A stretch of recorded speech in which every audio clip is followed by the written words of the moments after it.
নমস্কার, আজকের নতুন ভিডিওতে আপনাদের সবাইকে স্বাগত। আর কয়েকদিন পরেই দোলযাত্রা উৎসব। আজ আমি আপনাদের রাধাকৃষ্ণের একটি গ্লাস পেন্টিং করে দেখাচ্ছি। আগে আমি কয়েকটা গ্লাস পেন্টিং করেছিলাম, কিন্তু সেগুলো গ্লাস পেন্টিং কালার দিয়ে। এবারে আমি কাঁচের উপরে অ্যাক্রিলিক রং দিয়ে কাজ করছি। প্রথমে কালো রং দিয়ে আউটলাইনটা করে নিয়েছিলাম, তারপরে যেখানে যেখানে গাঢ় রং আছে সেগুলো দিয়ে নিয়েছি, তার উপরে রং ভরে নিচ্ছি।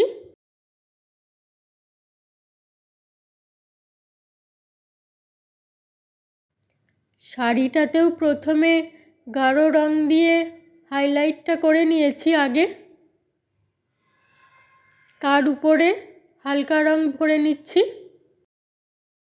আগে আমি রাধাকৃষ্ণের ছবি অনেকগুলোই এঁকেছি, এবারে ভাবছিলাম অন্যরকমভাবে যদি আঁকা যায়।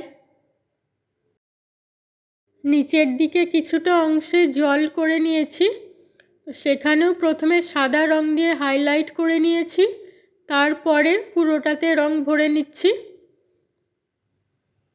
এবারে মাথার চুলটাতে রং ভরে নিচ্ছি।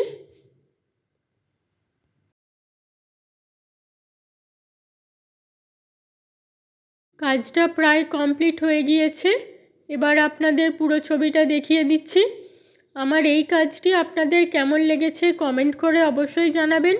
ভালো লাগলে লাইক শেয়ার করবেন। আর এই রকম নতুন নতুন ছবি দেখতে চাইলে আমার চ্যানেলটিকে অবশ্যই সাবস্ক্রাইব করে রাখতে হবে। ধন্যবাদ।